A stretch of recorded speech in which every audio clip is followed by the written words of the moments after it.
Eh bien, j'aimerais lire le début d'un récit qui se trouve dans le 2e livre de Samuel, au chapitre 9 et au verset 1er.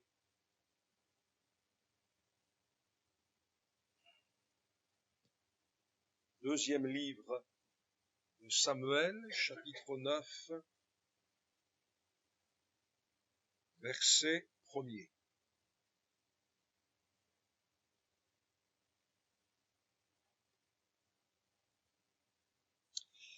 David dit, reste-t-il encore quelqu'un de la maison de Saül pour que je lui fasse du bien à cause de Jonathan?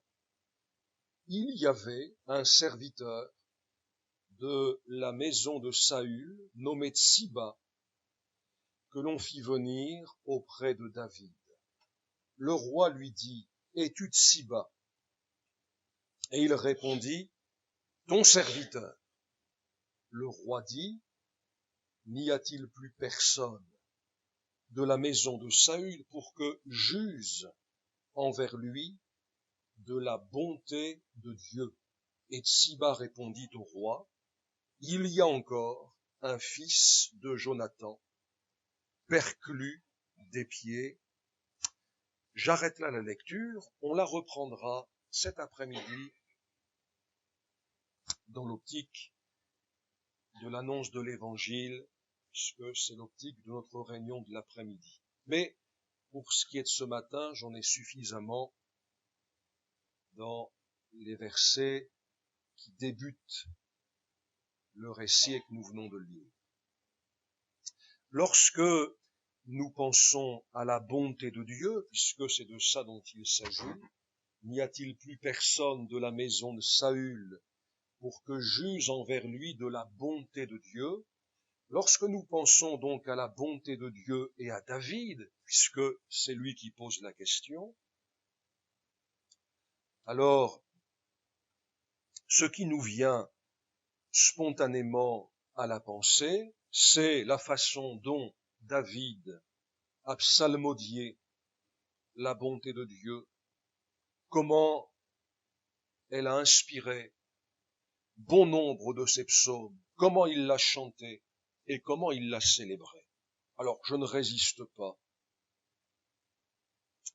au plaisir de lire quelques textes avec vous là-dessus, dans les psaumes donc, évidemment, dans les psaumes de David, psaume 13, verset 6, psaume 13, verset 6. Moi, j'ai confiance en ta bonté. J'ai de l'allégresse dans le cœur à cause de ton salut. Je chante à l'Éternel, car il m'a fait du bien. Psaume 18. Psaume 18, verset 36. Tu me donnes le bouclier de ton salut. Ta droite me soutient et je deviens grand par ta bonté. Quand on se souvient dans quelles circonstances ce psaume a été écrit, ou pour reprendre quelles circonstances ce psaume a été écrit, verset 1er, deuxième partie, lorsque l'Éternel l'eut délivré de la main de tous ses ennemis et de la main de Saül. Donc, nous replaçons le verset 36 dans ce contexte-là, et nous comprenons ce que David veut dire lorsqu'il dit « Je deviens grand par ta bonté ». Quelqu'un aurait pu écrire « Il est devenu mort » sans la bonté de Dieu, parce que c'est ce qui lui serait arrivé. Mais il écrit « Je deviens grand après avoir vu tous ses ennemis être défaits par ta bonté ». Psaume 25, verset 7. Ne te souviens pas des fautes de ma jeunesse ni de mes transgressions. Souviens-toi de moi selon ta miséricorde, à cause de ta bonté, ô Éternel. Psaume 27, verset 13. Alors il y a, évidemment, je ne lis que les versets ou les questions de la bonté de Dieu. David est entouré de faux témoins, c'est dangereux un faux témoin. Eh, qui va-t-on croire? Dangereux un faux témoin. Qui va-t-on croire? Des gens qui ne respirent que la violence. Oh, si je n'étais pas sûr de voir la bonté de l'Éternel sur la terre des vivants.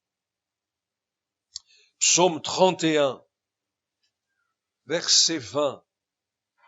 Alors là aussi, il est question des lèvres menteuses qui parlent avec audace contre le juste, avec arrogance, avec dédain. David a connu des compagnies pénibles. Verset 20. Oh, combien est grande ta bonté que tu tiens en réserve pour ceux qui te craignent, que tu témoignes à ceux qui cherchent en toi leur refuge, à la vue des fils de l'homme, tu les protèges sous l'abri de ta face, etc., etc. Psaume 36. Psaume 36, verset 6. Éternel, ta bonté atteint jusqu'aux cieux, ta fidélité jusqu'aux nues. Verset 8. Combien est précieuse ta bonté, ô Dieu. À l'ombre de tes ailes, les fils de l'homme cherchent un refuge.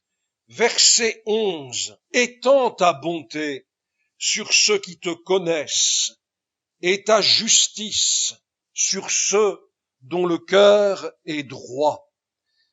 Psaume 40, verset 12. Psaume 40, verset 12. Toi, Éternel, tu ne me refuseras pas tes compassions. Ta bonté et ta fidélité me garderont toujours. Psaume 52. Psaume 52, verset 10. Et moi, je suis dans la maison de Dieu comme un olivier verdoyant. Je me confie dans la bonté de Dieu éternellement et à jamais. Et puis on aurait pu lire le verset 3. Pourquoi te glorifies-tu de ta méchanceté, tyran? La bonté de Dieu subsiste toujours.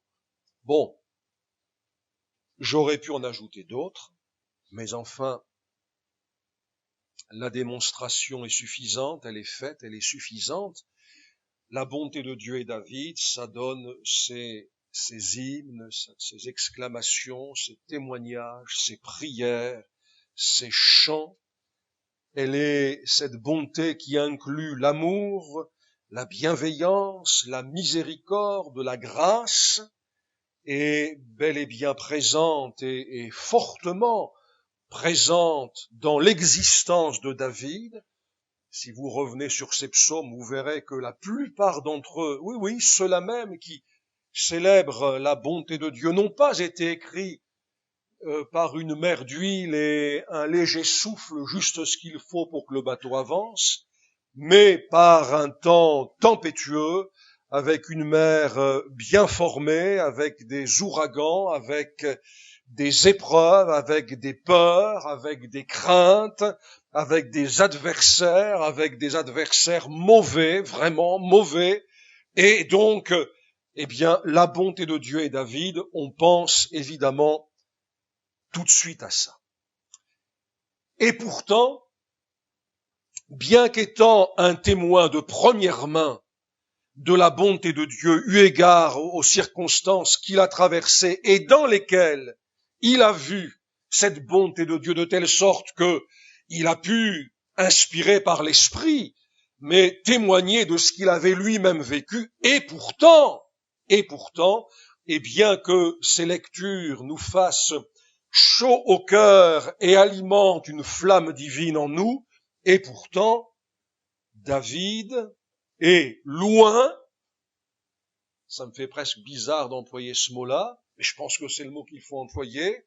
Il est encore loin, même lorsqu'il témoigne véridiquement de ce qu'est la bonté de Dieu pour lui, il est encore loin de la manifestation suprême de cette bonté, telle que Paul l'entrevoit, la voit et la cite, par exemple, en Éphésiens 2, lorsqu'il parle de l'infinie richesse de la grâce de Dieu par sa bonté envers nous en Jésus-Christ. Sa bonté envers nous en Jésus-Christ.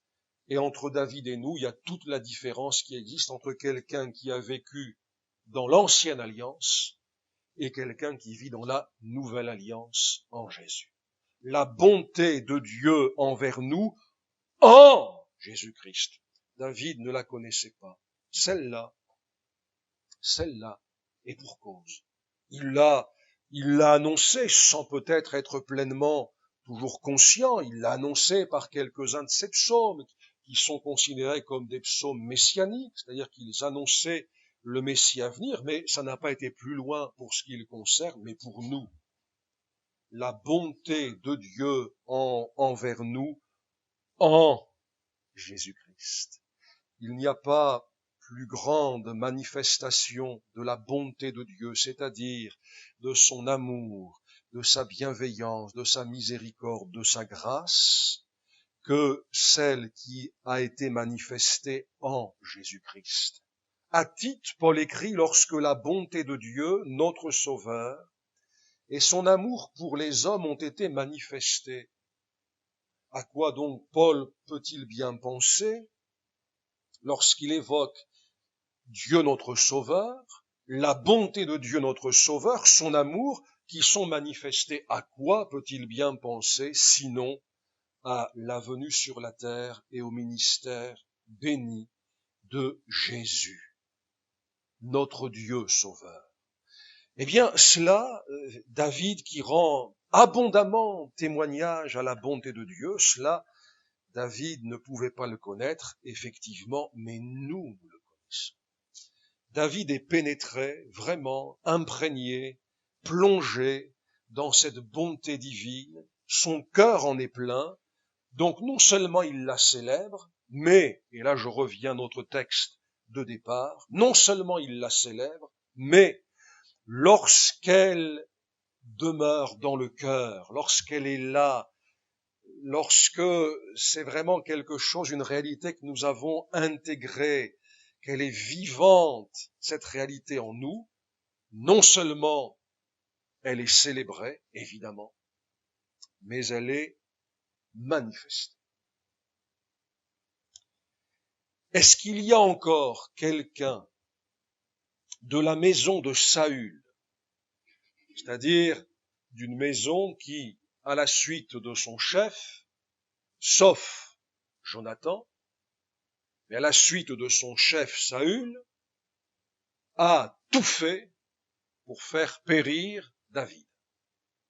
Est-ce qu'il y a encore quelqu'un de cette maison-là pour que j'use envers lui de la bonté de Dieu?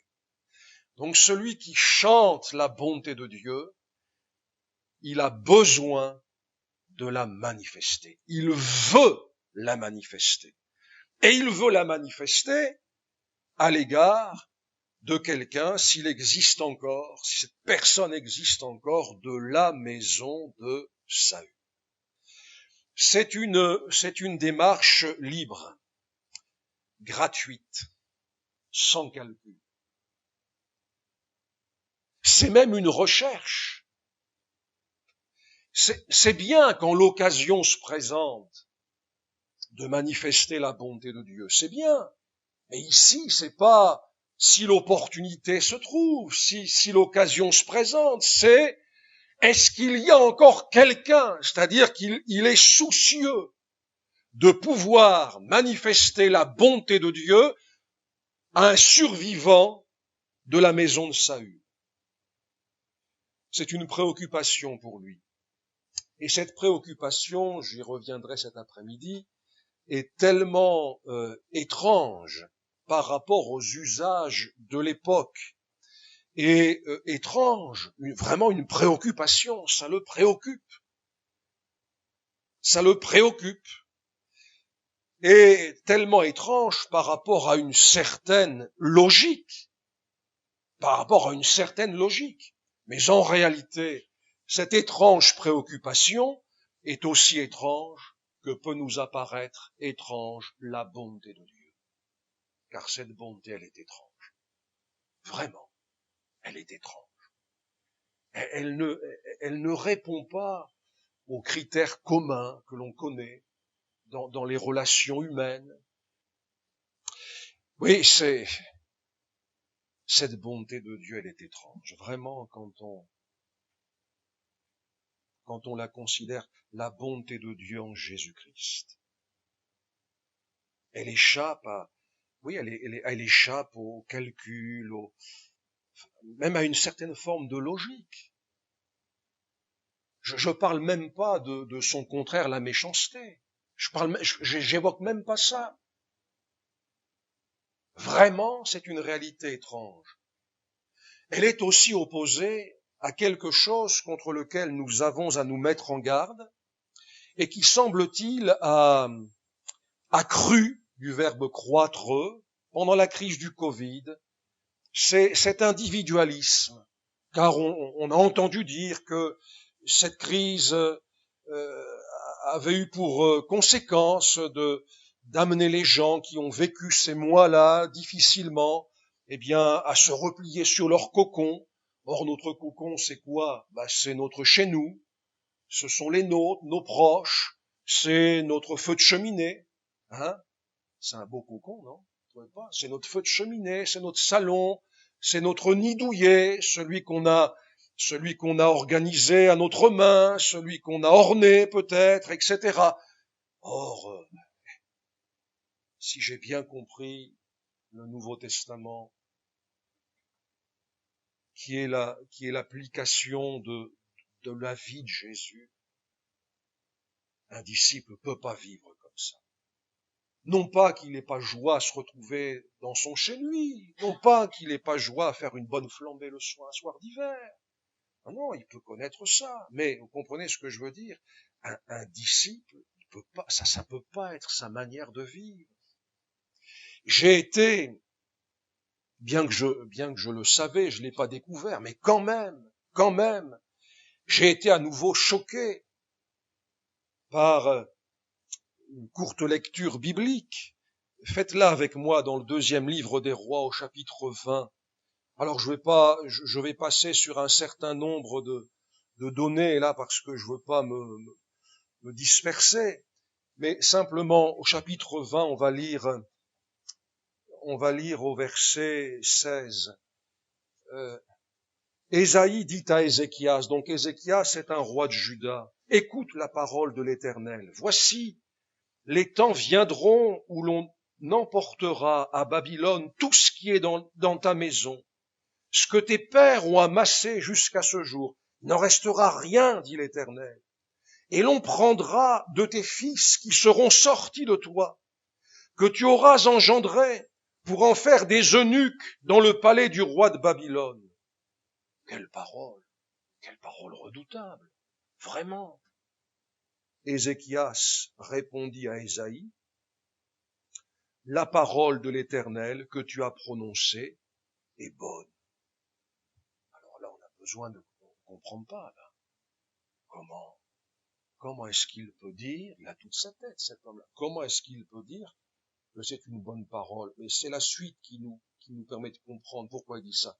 Et il ajouta, n'y aura-t-il pas paix et sécurité pendant ma vie? Voilà. Regardez un visage possible de l'individualisme. Ésaïe lui annonce, pour des raisons sur lesquelles je passe, elle lui annonce ce qui va se passer plus tard. Ses enfants, ses fils, sa maison. Il a une réaction qu'on ne comprend pas au premier abord. C'est pas une bonne parole. Mais on comprend pourquoi. Dans un deuxième temps, on comprend. Il est content. Pourquoi? Parce que ça le touche pas. Ça le touche pas.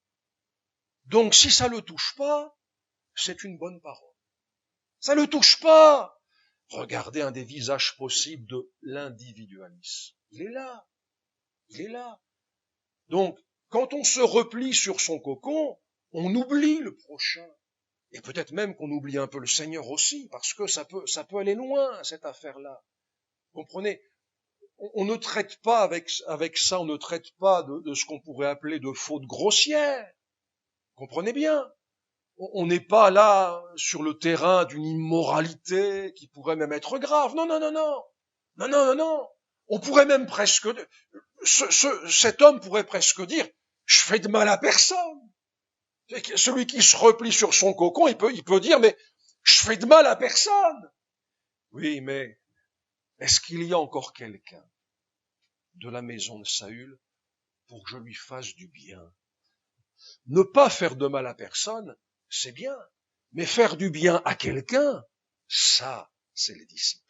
Ça, c'est le disciple. Vraiment. Comprenez qu'il y a une différence. S'il existe un descendant de Saül, je veux lui manifester la bonté de Dieu. C'est autre chose que je ne fais de mal à personne. Comprenez, il y a une grande différence. Et voyez-vous,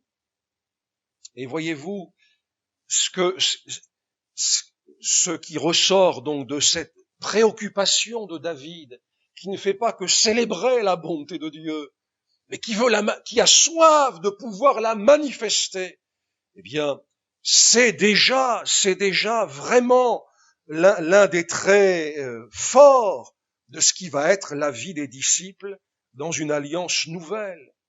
Je vous l'ai déjà fait remarquer un petit peu en passant, parce que ça fait aussi partie des textes quand vraiment on s'y arrête et qu'on commence à prendre le temps de réfléchir par rapport à ce que ça pourrait signifier pour moi, pour nous, que chacun de vous, au lieu de considérer ses propres intérêts, ça, c'est la manière de vivre habituelle.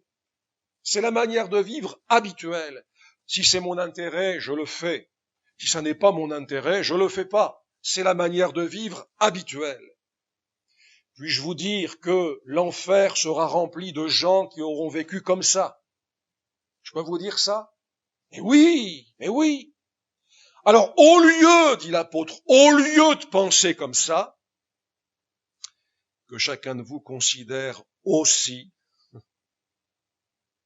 ceux des autres. C'est Philippiens 2,4. Écoutez, après le culte, là, cet après-midi, dans votre salon, près de votre cheminée,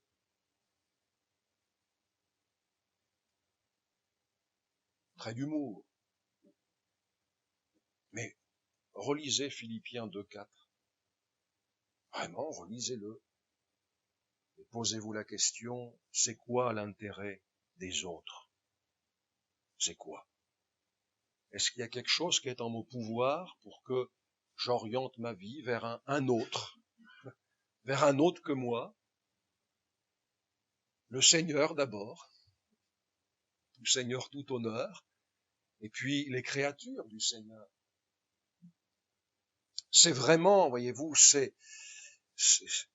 quand on lit un texte comme ça, on est complètement dans les empreintes de Jésus. On est complètement dedans. Cette orientation nouvelle, c'est l'orientation de la nouvelle nature. La nature ancienne ne veut pas de ça. Elle ne peut pas et elle ne veut pas. Mais la nature nouvelle, cette qui est fruit de la naissance d'en haut, ce cœur nouveau, cet homme nouveau dont parlent les épîtres, eh bien, c'est pour elle. C'est, quand on parle de changement, quand on parle d'une conversion qui apporte un changement, quand on parle des preuves de la repentance qui sont là, eh bien voilà, on a un exemple, c'est pas le seul, mais c'est un exemple. Mais non seulement cette orientation que David illustre déjà, lui qui n'a pas connu l'alliance nouvelle dans laquelle nous sommes, nous, mais qui pourtant en connaissait assez de la bonté de Dieu pour dire, je voudrais la manifester. À qui? Trouvez-moi un descendant de Saül. C'était la meilleure preuve. Hein. Vraiment, si c'est la bonté de Dieu, il n'y a pas plus belle preuve que celle-là. Si c'est une petite sympathie humaine, alors le voisin de droite ou de gauche suffira. Eh, voisin, tu veux que j'aille t'acheter ton pain? Je sais pas. Je dis, tu veux que j'aille te prendre ton courrier? Là, j'ai vu que tu avais un plâtre, tout ça. Ça suffit. Mais si c'est la bonté de Dieu, alors ça peut être que Saül, mon ennemi. Comprenez ce que je veux dire? C'est ça. Et là, avec Jésus, évidemment, on a ce cœur. Mais alors, non seulement ça correspond à la nouvelle nature, mais cette orientation, elle est nourrie. Elle est alimentée. Je souhaite qu'elle soit alimentée.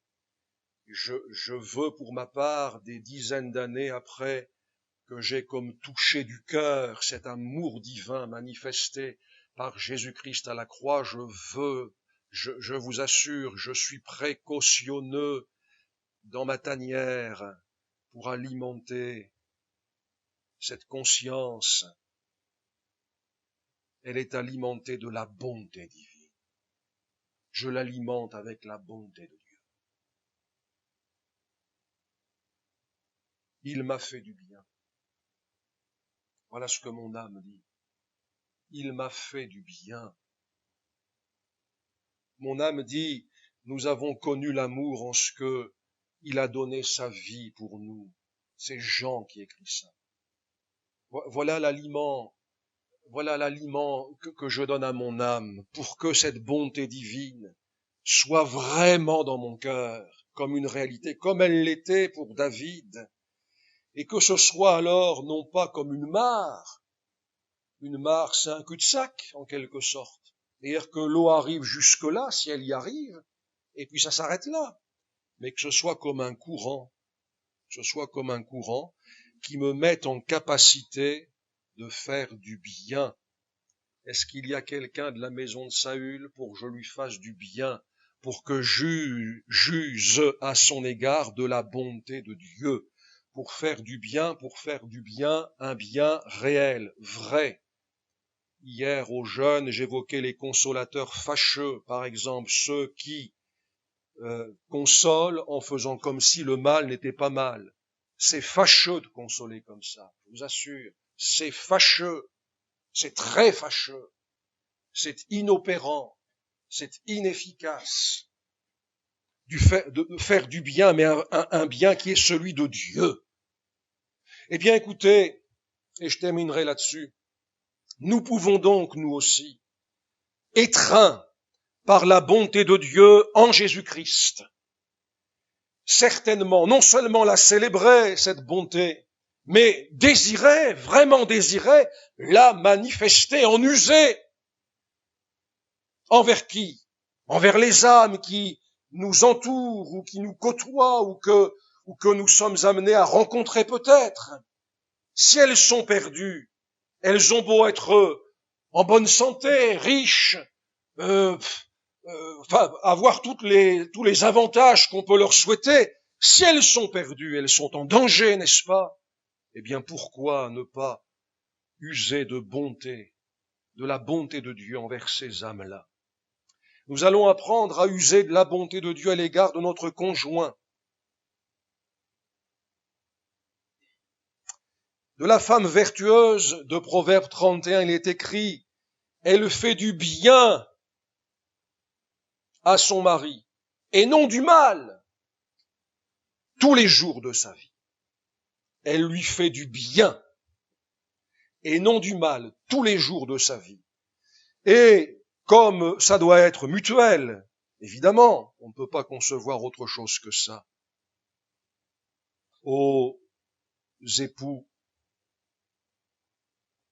je dis ce que la Bible dit, Marie, que chacun aime sa femme comme Christ a aimé l'Église. Et je dis encore aux maris qui sont là devant moi, Marie, honorez votre femme, comme devant aussi hériter avec vous de la grâce de la vie. 1 Pierre 3, 7. Voilà, c'est user de la bonté de Dieu envers le prochain. Nous allons user de cette bonté pour faire du bien à nos enfants, prenant grand soin d'utiliser l'autorité déléguée que le Seigneur nous a confiée, ce qui n'est pas peu de choses, Le Seigneur, qui est l'autorité suprême, les questions de l'autorité de son Christ dans les Écritures, choisit de déléguer une part de son autorité et de la déléguer aux parents, pour que, pour ce qui est des parents chrétiens, comme en son nom, ils puissent faire du bien à leurs enfants. Mais faire du bien, ça va au-delà d'un certain nombre de choses qui provoqueront leur risette, mais dont on ne pourrait pas dire forcément que ça leur fait du bien.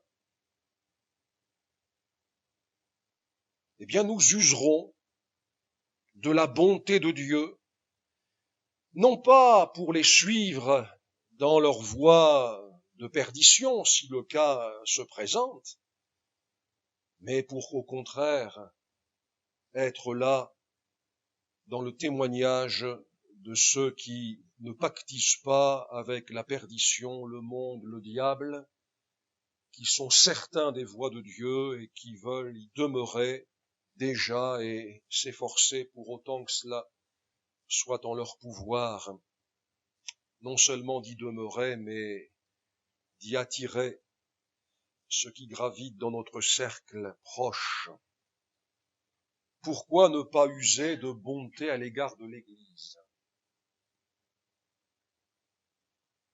Et si la préoccupation de David pour un éventuel descendant de Saül pouvait être transposée dans nos cœurs et qu'on retrouve cette préoccupation pour l'Église de Jésus-Christ, c'est-à-dire d'en rechercher le bénéfice, de vouloir participer à ce qui représente pour elle un avantage, de modestement, sans jamais en tirer gloire, mais de désirer, parce que c'est l'empreinte de Jésus, être un plus pour l'Église de Jésus-Christ, de penser à ce qui peut édifier l'Église, dont on a vu en étudiant 1 Corinthiens 12, 13 et 14 dans nos réunions du jeudi soir, que ce grand thème de l'édification de l'Église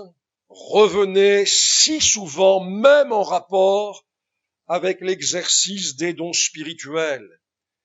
Recherchons, je vous parle d'être préoccupé par quelque chose, je vous parle pas simplement de l'occasion qui passe, ça peut être ça, mais une préoccupation, recherchons ce qui contribue à la paix et à l'édification mutuelle. Eh bien, écoutez, je vais m'arrêter là sur ceux à l'égard desquels on pourrait vouloir user de la bonté de Dieu, en même temps qu'on la célébrerait de tout notre cœur, mais voyez quel beau champ d'action le Seigneur met devant chacun d'entre nous. Voyez-le, considérez-le, revenez-y, au-delà même de ce temps-là, de ce moment maintenant-là, revenez-y, pensez-y et voyez quel champ se trouve placé devant vous par le Seigneur. Allez avec moi pour conclure dans Éphésiens au chapitre 5. Éphésiens au chapitre 5 et au verset 9. Paul vient d'écrire qu'autrefois nous étions comme les Éphésiens ténèbres, que maintenant nous sommes lumière dans le Seigneur, que donc logiquement c'est comme des enfants de lumière qu'il nous faut marcher, qu'il nous faut vivre, qu'il nous faut nous comporter, Et il ajoute au verset 9, car le fruit de la lumière consiste en toutes sortes de bonté, de justice et de vérité. Eh bien voilà, regardez l'alliance nouvelle en Jésus-Christ, regardez la vocation du disciple, regardez cet ancien ténèbre qui est maintenant lumière, et regardez le fruit qui émane de ça, toutes sortes de bonté, de justice et de vérité. Vous savez, moi je considère que alors on peut le voir sous l'angle du but à atteindre, c'est vrai, mais je le considère comme un honneur. Quoi? Le fait que nous puissions dire, nous aussi, avec notre contexte, tel père, tel fils. Excusez-moi les dames, hein. Ça marche pas pour vous. C'est comme ça, il n'y a pas à discuter. Non, non, non, non, non, trait d'humour. Mais quand même, vous connaissez la locution. Tel père, tel fils. Que juge de la bonté de Dieu. Ma sympathie personnelle, c'est bien. Vaut mieux être sympathique qu'antipathique. Mais ça n'est que de la sympathie. Voilà, c'est tout. Mais que juge de la bonté de Dieu. Pour moi, c'est un honneur que Dieu nous fait de nous permettre, en Jésus son Fils, de nous façonner de telle manière qu'on va retrouver en nous ce qui est de lui. Vous comprenez ce que je veux dire? Sa bonté. Je pourrais dire sa fidélité.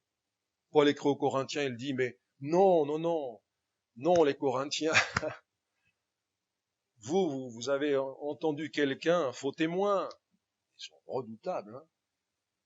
Il vous a dit que j'étais changeant, qu'on ne pouvait pas compter sur moi, que je disais une chose et son contraire. Il leur dit non, non. Il leur dit non. Il va leur expliquer pourquoi il a effectivement modifié un projet. Pour quelles raisons? Il y avait des raisons. Mais il leur dit, aussi vrai que Dieu est fidèle. Là, c'est la fidélité.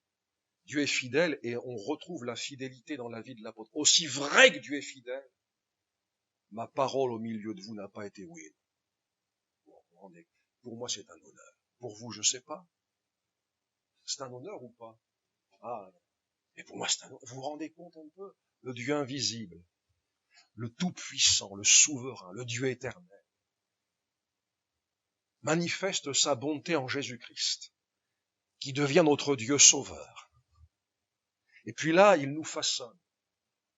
Et voilà que, en nous façonnant, il nous permet de manifester sur la terre, ici-bas, sur terre, dans nos relations, il nous permet de manifester ce qui est de sa nature, que juge de la bonté de Dieu, aussi vrai que Dieu est fidèle.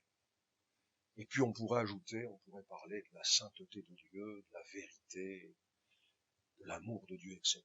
Quel honneur! Vraiment, quel honneur! Du fumier, il retire l'indigence. Quelquefois, moi, je me rappelle de mon fumier, que t'es pas le pire des fumiers. J'ai des parents chrétiens qui m'ont bien élevé. Donc, qui est pire, hein. Mais quand même, avec les yeux de Dieu, maintenant, je revois ça et je dis, tu ressemblais un peu au chien mort. Ça, c'est pour cet après-midi qu'était Méphibosheth. C'est comme ça qu'il se considérait, hein. Alors, je ne vais pas faire de psychologie cet après-midi, hein. Je sais qu'ailleurs, on vous dirait, regardez un peu cet homme qui s'appelle un chien mort, et on vous ferait une prédication évangélique pleine de psychologie. Moi, il y aura 0% de psychologie. Ça sera du light cet après-midi, à ce niveau-là. 0%. Non, ça sera l'évangile, hein. Vraiment l'évangile. Et il disait, mais moi, je suis un chien mort. Et je vous dirais, on verra pourquoi il se considérait comme ça. Il y avait des raisons, hein. Et moi, quand je regarde ma vie passée, je dis, t'étais plutôt du côté chien mort, toi aussi, hein. Mais regardez un peu, regardez pour revenir, l'honneur que Dieu nous fait, nous sauve d'abord, parce que tout est là, hein, évidemment, d'abord.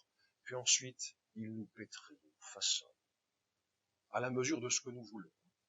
Évidemment, parce qu'il ne le fait pas contre nous. Mais si on se laisse faire, si on se laisse faire, regardez, on va retrouver en nous des traits de la nature de Dieu, comme David.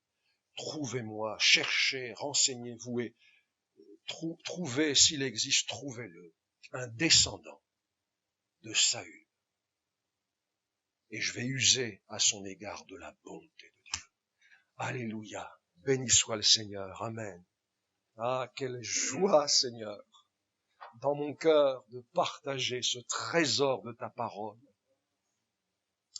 Ces perles, Seigneur, c'est ces choses de valeur qui ont la capacité de nous élever pour marcher avec toi de mieux en mieux, de nous élever également en ta présence, car tu veux nous attirer encore à toi ce matin, Seigneur.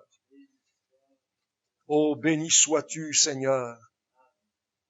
Nous allons te louer pendant quelques instants autour de la scène pour ton grand amour, pour la bonté de Dieu en Jésus-Christ.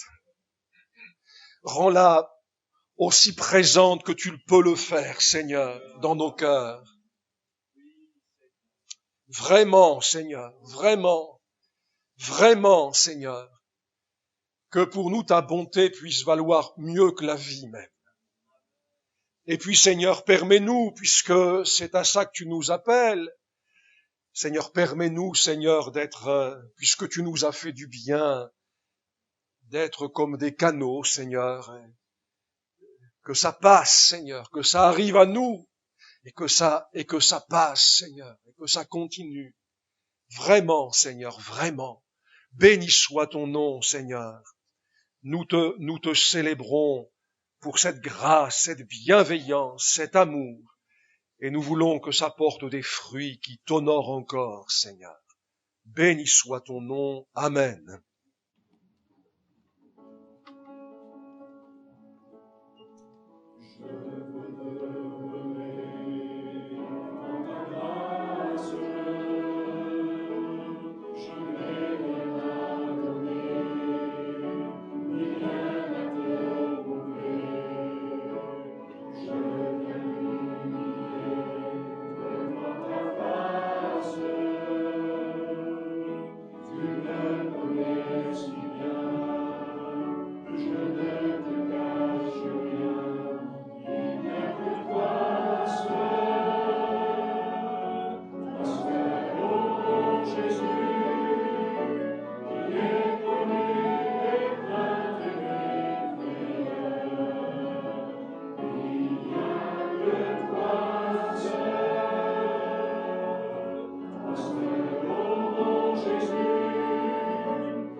Christus.